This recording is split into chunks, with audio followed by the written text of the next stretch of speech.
যোৰহাটত বিভিন্ন ধৰণৰ গঠনমূলক আৰু নতুন পদক্ষেপ চৰকাৰে গ্ৰহণ কৰিছে। তাত আমাৰ কোনো দ্বিমত নাই। কেইবাটাও আচলতে নতুন প্ৰজেক্ট তেওঁলোকে গঢ় দিছে। তাত আমি তেওঁলোকৰ ওচৰত ধন্যবাদ জ্ঞাপন কৰিছোঁ।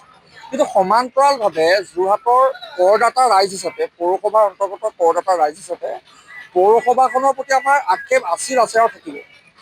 শতবৰ্ষ গৰকা এইখন হৈছে যোৰহাট পৌৰসভা, যিখন পৌৰসভাৰ আচলতে বৰ্তমান যিসকল প্ৰতিনিধি আছে, এই প্ৰতিনিধিসকলে ৰাস্তাৰ ষ্ট্ৰীট লাইট কেইটা জ্বলাবলৈও তেওঁলোক সক্ষম নহয়, সমৰ্থবান নহয়।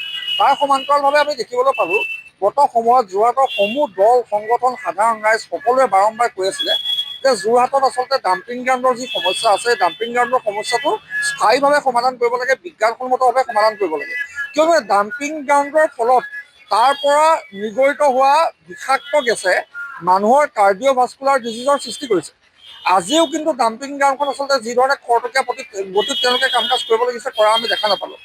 তাৰ লগে লগে আমি ক'ব বিচাৰিছোঁ, যোৰহাট পৌৰসভাত বৰ্তমান সম্পূৰ্ণভাৱে পৌৰপতিয়ে হওক, উপ পৌৰপতিয়ে হওক, পৌৰসভাখন তেওঁলোকে লেচিৰ হাতত যোৰহাট নগৰখন চম্ভালি দিব বিচাৰিছে। লেচিৰ ৰঙা চকুক তেওঁলোকে ভয় কৰে। মই পুনৰবাৰ কৈছোঁ, শতবৰ্ষ গৰকা ঐতিহ্যমণ্ডিত যোৰহাট পৌৰসভা, অতি দুৰ্ভাগ্যৰ বিষয়, এইখন পৌৰসভাৰ দ্বিতীয় শীৰ্ষ পদত অধিষ্ঠিত উপ পৌৰপতিজনে লেচিৰ পৰা গতা খাবলগীয়া পৰিৱেশো যোৰহাটত আমি দেখিবলৈ পাইছোঁ। এই সম্ভ্ৰান্ত যোৰহাটত আমি দেখিবলৈ পাইছোঁ। তাৰ লগে লগে আমি ক'ব বিচাৰিছোঁ, সমগ্ৰ ৰাইজে সদায় কৈ আছে বিশেষকৈ দুটা সমস্যা। প্ৰথমটো কথা হৈছে যোৰহাটৰ যান জঁট সমস্যা। যান জঁট সমস্যাৰ কাৰণে আচলতে যদিও উৰণীয়া সেতু নিৰ্মাণ হৈছে, কিন্তু যান জঁট সমস্যাৰ কাৰণে তেওঁলোকৰ যিটো বহুমহলীয়া পাৰ্কিং প্লেচৰ ব্যৱস্থা আজিৰ পৰা প্ৰায় 14 বছৰ আগতে তেওঁলোকে আধাৰশিলা কৰিছিলে, সেই কিন্তু বহুমহলীয়া পাৰ্কিং প্লেচটো বৰ্তমান বগাহাটীত পৰিণত হ'ল। কোনো ধৰণৰ তাত মাত্ৰ 12খন দোকানৰ কাৰণে 12খন দোকানৰ মালিকৰ ৰঙা চকুক তেওঁলোকে ভয় কৰি আজিও কিন্তু তাত বহুমহলীয়া পাৰ্কিং প্লেচটো তেওঁলোকে আচলতে তাত কাম আৰম্ভ কৰিবলৈ তেওঁলোকে চেষ্টা কৰিব নোৱাৰিলে, সাহস কৰিব নোৱাৰিলে। আৰু এইটো চূড়ান্তভাৱে সম্পূৰ্ণ প্ৰকল্পটো বৰ্তমান বগাহাটীত পৰিণত হ'ল, যি অৱস্থাত আছিলে সম্পূৰ্ণভাৱে চৰকাৰী ধনৰ অপচয় কৰি আজিও প্ৰজেক্টটো একে জেগাতে ৰখি থাকিলে। তাৰ লগে লগে আৰু এটা কথা ক'ব বিচাৰিছোঁ, আৰ্টিফিচিয়েল ৱাটাৰ লগিং, কৃত্ৰিম বানপানী।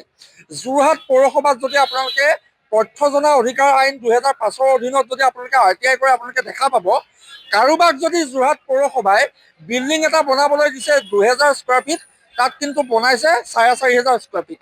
আচলতে এই ধৰণৰ পাৰ্চেণ্টেজ অফ ডেভিয়েশ্যন বৃদ্ধি পোৱাৰ কাৰণে বিল্ডিংবোৰ বনাওঁতে 200, 300, 400% পৰ্যন্ত পাৰ্চেণ্টেজ অফ ডেভিয়েশ্যন বৃদ্ধি পোৱাৰ কাৰণে আমাৰ ইয়াত আচলতে এটা আৰ্টিফিচিয়েল ৱাটাৰ লগিঙৰ সমস্যা হৈছে।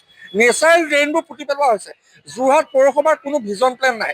যি সময়ত একবিংশ শতিকাৰ তৃতীয় দশকত আহি আমি উপনীত হৈছোঁ, তৃতীয় দশকত আচলতে যোৰহাটৰ ভিজন ডকুমেণ্ট এখন প্ৰস্তুত কৰিব লাগিছিলে।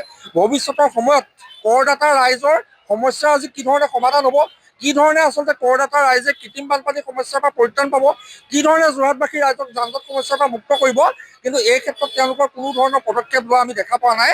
তেওঁলোক কেৱল ঠিকা আবণ্টনৰ নামত, হাট বজাৰ আবণ্টনৰ নামত নিজৰ কমিশ্যন ৰাজ কৰাত ব্যস্ত এচাম অকৰ্মণ্য অদক্ষ বিষয়া আৰু জনপ্ৰতিনিধিয়ে আচলতে যোৰহাট পৌৰসভাখন চলাই যোৰহাট পৌৰসভাখনৰ ইতিহাসত কালিমা কালিছে। চৰকাৰী প্ৰতিনিধিগৰাকী আচলতে যথেষ্ট কৰণীয় থাকে আৰু তেখেতৰ ওপৰত মই জনাত কোনো ধৰণৰ হেঁচা নাথাকে, যিহেতু প্ৰশাসনিক বিভাগৰ এগৰাকী বিষয়াহে আচলতে পৌৰসভাৰ এক্সিকিউটিভ অফিচাৰ পদত অধিষ্ঠিত হয়।